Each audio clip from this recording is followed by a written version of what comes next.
பெரியார் பல்கலைக்கழக துணைவேந்தர் மீது குற்றம் சாட்டப்பட்டிருக்கிறது. இது குறித்த கூடுதல் விவரங்களை செய்தியாளர் குமரேசனிடம் கேட்கலாம். குமரேசன், விவரங்கள். துணைவேந்தராக இருக்கக்கூடிய பெரியார் பல்கலைக்கழக ஜெகநாதன் அவர்கள் வருகிற மே மாதம் 19ஆம் தேதி ஓய்வு பெற இருக்கிறார். அதாவது இந்த ஓய்வு என்பது அவருக்கு நீட்டிக்கப்பட்ட ஓய்வாகும். எனவே இன்னும் 2 மாத காலம் தான் உள்ளது. இந்த 2 மாத காலத்தில் அவர் பல்வேறு வகையில், அதாவது பதவி உயர் ஆசிரியர்களுக்கான தனக்கு ஆதரவாக இருக்கக்கூடிய ஆசிரியர்களுக்கு பதவி உயர்வு வழங்குது, அதே போல புதிதாக பணி நியமனங்களை செய்வது போன்ற செயல் நடவடிக்கைகளில் அவர் ஈடுபட்டு வருகிறார் என்ற ஒரு குற்றச்சாட்டு தான் தற்போது நிலவி வருகிறது. அதாவது பல்கலைக்கழக ஆசிரியர் சங்கம், அதே போல பல்கலைக்கழக தொழிலாளர் சங்கமும் இந்த குற்றச்சாட்டை முன்வைத்திருக்கிறார்கள்.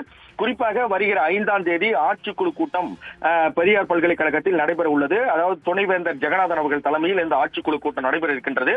இந்த ஆட்சிக்குழு கூட்டத்தில் துணைவேந்தர் அவர்கள் தனக்கு ஆதரவாக இருக்கக்கூடிய பிரிவு அலுவலராக பணியாற்ற வரக்கூடிய விஷ்ணுமூர்த்தி என்பவருக்கு பதவி உயர்வு வழங்குவதற்கான ஒரு நடவடிக்கை எடுத்து வருவதாகவும், இதே போல 10க்கும் மேற்பட்ட ஆசிரியர்களுக்கு பதவி உயர்வு வழங்குவதாகவும், அது மட்டுமல்லாமல் எஸ்டி பிரிவை சேர்ந்த அந்த ஆசிரியர்களுக்கு பதவி உயர்வு வழங்குவதை அவர் நிறுத்தி வைத்துள்ளதாகவும், இப்படி பார்ஷியாலிட்டி அடிப்படையில் பதவி உயர்வு வழங்க அவர் துடிப்பதாகவும், அதே போல சுமார் 80 பணியிடங்களுக்கு புதிதாக பணி நிரப்புவதற்கான அந்த ஆணையையும் ஆட்சிக்குழுவில் அவர் ஒப்புதலை பெற இருப்பதாகவும் ஒரு தகவல் வெளியானதை அடுத்துதான் தற்போது பெரியார் பல்கலைக்கழக தொழிலாளர் சங்கம் ஒரு கடுமையான எதிர்ப்பை தெரிவித்திருக்கிறது.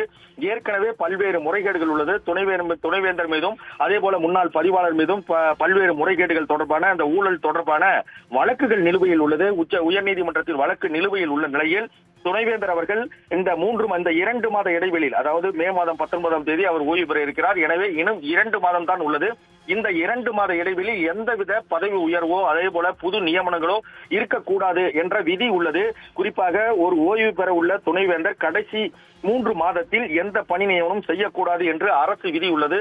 எனவே இவர் எந்த விதமான பதவி உயர்வோ அதே போல பணி நியமனங்களோ செய்யக்கூடாது என்ற வகையில் தான் தற்போது தமிழக முதல்வருக்கும் அதே போல தமிழக உயர்கல்வி துறைக்கும் தொழிலாளர் துறை சார்பில் தற்போது கடிதம் அனுப்பப்பட்டுள்ளது. விவரங்களுக்கு நன்றி குமரேசன்.